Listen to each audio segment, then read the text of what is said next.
A continuación presentaremos subtemas derivados de la histórica escuela alemana y de la histórica escuela escandinavo-holandesa de economía. Los integrantes de este equipo son Javier Antonio, el líder, Evelyn Julisa, Diana Cristel, Gemma Hernández. Abarcaremos temas desde los principales intereses de cada uno hasta la economía social de mercado.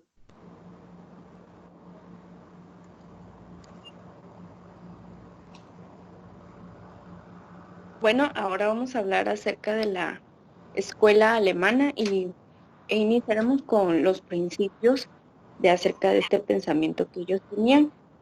Y bueno, este concepto nace en la ciencia de la administración. Años más tarde, el autor Justin, este mismo concepto lo divide en tres partes. La primera es la economía, el segundo es la ciencia de la administración económica, y precisamente en este tema se plantan las bases de la política económica. Y por último podemos ver el comercio. Posteriormente, el autor Karl Rau habla acerca de la doctrina general de la economía, los conceptos básicos de ella, la doctrina de la política económica y la ciencia de la hacienda, que está inclinada un poco más a los órdenes fiscales dentro del gobierno. Y bueno, la escuela alemana, años más tarde de la Segunda Guerra Mundial, empieza a verse influenciada por los pensamientos de la escuela que también residía ahí mismo en Alemania. Bueno, se unen estos dos pensamientos y nace la economía social de mercado. Y bueno, el primer punto que podemos saber acerca de esto son los principios constitutivos, que abarca el orden, las libertades, el ambiente de competencia, la estabilidad monetaria y el enfoque teleológico. Como segundo, establece su marco. Podemos ver las necesidades de los hombres, las condiciones de la naturaleza, la fuerza del trabajo, el saber técnico y los bienes de producción anterior. Posteriormente vemos las tareas en las cuales el gobierno tenía que estar involucrado, y son de fijar las reglas del gobierno económico, publicar la política de competencia, la política de ajuste y la política estructural. Finalmente vamos a conocer los principios rectores del intervencionismo. Podemos ver el principio de conformidad en el mercado, el principio de subsidiariedad y el principio de independencia institucional. Por último, vamos a ver los principales intereses de ya este pensamiento de política económica y bueno, en qué se basa todo este círculo, cuál es el centro, que son las políticas de competencia, la política de estabilidad, la política social y la política de seguridad. A continuación vamos a seguir viendo el tema que corresponde.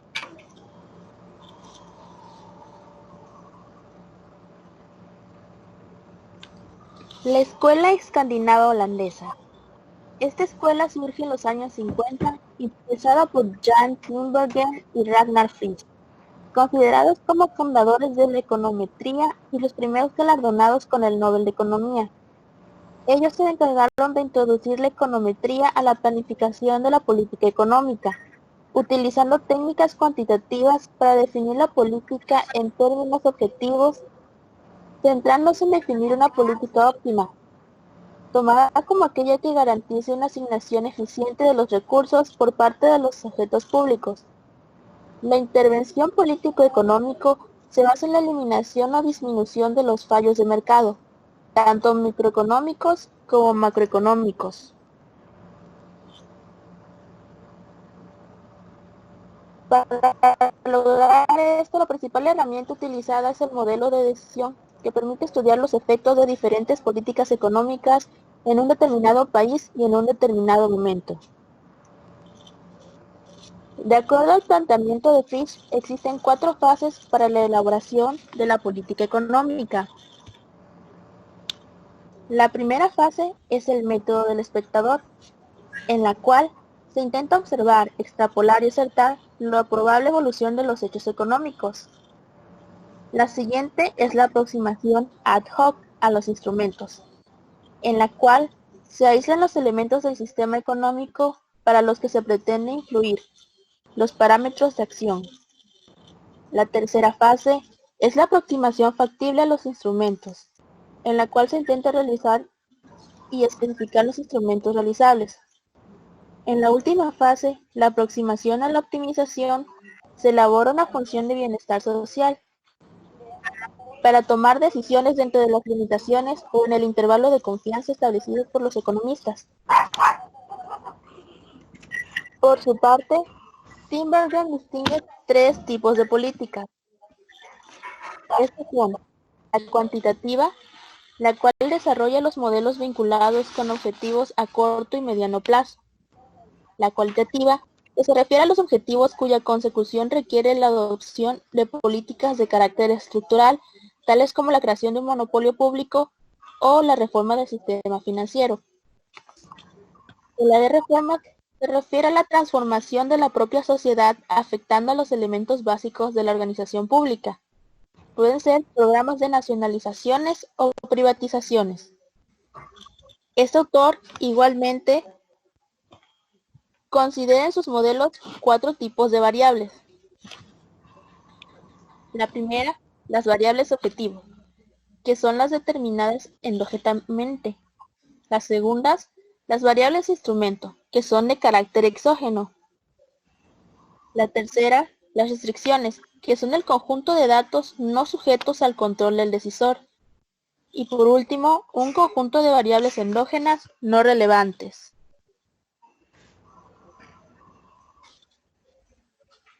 Bueno, a continuación vamos a ver cómo este autor, esta escuela holandesa, establece la función de utilidad. La función de bienestar, denotada por la letra W, se define en términos de las variables de instrumentos y objetivos. Lo podemos ver en el recuadro verde oscuro en la parte superior de derecha, donde la función W va en función de Y1, Y2 y así consecutivamente hasta llegar a Y, es decir, los datos pueden ser muy numerosos. Estos serían las variables objetivos y las variables instrumentos, que serían Z1, Z2 y así consecutivamente hasta ZJ, es decir, también puede haber variación en los instrumentos. Y bueno, este diseño de política óptima, esta función se especifica de la siguiente forma, donde maximizamos la utilidad o maximizamos W cuando es igual a A circunflejo Y más B circunflejo Z. Vemos que tiene la forma de una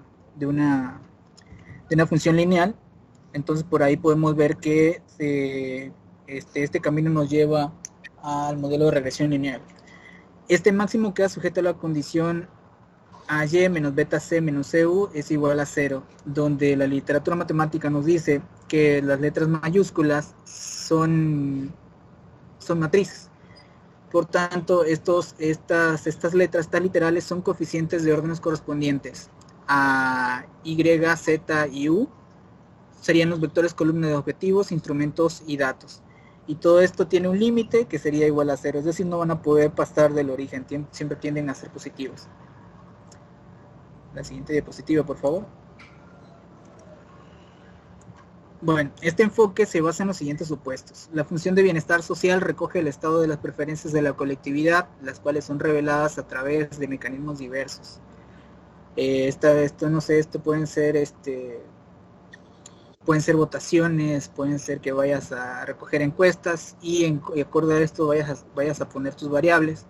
La segunda de ellas es la definición de los objetivos, incorpora elementos altamente valorativos, es decir, tienen que ser de importancia. Por ejemplo, si al medir el ingreso tenemos que ver cuánto es el gasto de cada familia, por hacer un ejemplo. Y bueno, el tercero de ellos es la especificación de los objetivos, y los instrumentos se establecen procesos separados e independientes, ¿ok? Son mutuamente excluyentes. Diapositiva que sigue, por favor.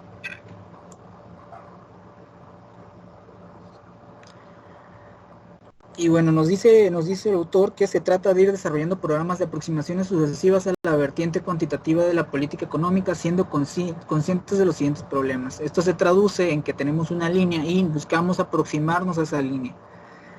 pero siendo conscientes de estos problemas, la existencia de aspectos positivos y artísticos en la elaboración de la política económica, la aparición de situaciones de incertidumbre y de riesgo, que es el término estocástico que le ponemos al final a cualquier función lineal, y la dificultad de conectar los modelos con la realidad. Los modelos pueden convertirse en cajas vacías. Ok, si a un sistema cualquiera que nosotros pongamos le inyectamos basura, va a sacar basura. Es decir, que si los datos que tenemos no son de utilidad, no vamos a poder hacer un pronóstico o no vamos a poder tomar en cuenta una política pública eficiente. La diapositiva que sigue, por favor.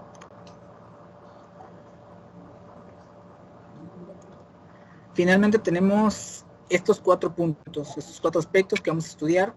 La economía social del mercado, el origen, primeramente, en los años 70, el traslado de las técnicas de espacio-estado del campo de la ingeniería al campo económico. Es decir, tenemos técnicas de ingeniería o más bien físicas, las trajeron a un ámbito social. Es de aplaudirse. El segundo punto son las bases. El decisor debe determinar la secuencia óptima de las variables instrumentales a lo largo de un horizonte temporal, de forma que las variables objetivos alcancen los niveles deseados.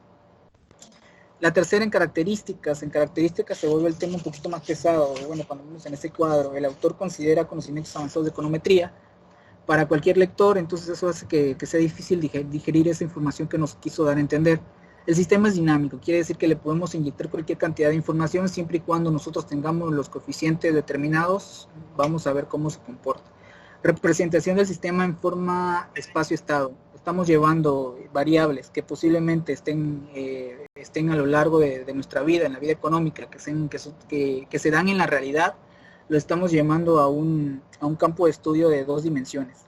Y la utilización de la retroalimentación, quiere decir que podemos tener cualquier cantidad de errores en el establecimiento de variables y podemos regresar otra vez al estudio, volver a correr el modelo y sacar las variables que sean importantes para nuestro modelo. Y por último, la aplicación a la política económica. Podemos comparar propuestas alternativas entre las diferentes funciones que podemos sacar de las diferentes encuestas, de todo lo que hemos venido explicando. Como segundo punto de esta cuarta etapa, medir posibles trade-off entre objetivos. Posiblemente haya objetivos que sean más fáciles de conseguir que otros o que tengan mucha más importancia en el modelo que otros. Esto nos lo va a decir.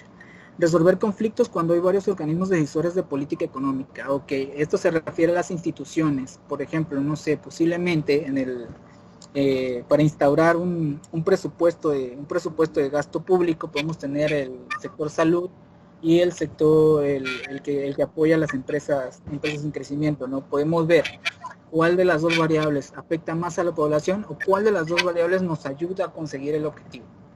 De esta manera este modelo matemático nos puede ayudar a resolver el conflicto. Y bueno, finalmente son modelos relativos al crecimiento económico óptimo. Ok, el crecimiento económico se mide con variables puramente cuantitativas, o bueno, la mayoría son cuantitativas. Al ser un modelo cuantitativo, pues nos va a ayudar a saber cómo hacer crecer el Producto Interno Bruto o cualquier otra variable que ocupemos para medir el crecimiento económico. Y bueno, de mi parte sería todo. Sigue la compañera que va a hacer la conclusión. Podemos concluir que a pesar de la diferencia de años entre una escuela y otra, ambas buscan lo que es el bienestar social, aunque una va enfocada más en lo que es la teoría y otra va enfocada en lo que son las variables matemáticas. Aunque al final resulta ser el mismo, el bienestar económico de la sociedad por medio del bienestar de los factores económicos. Gracias.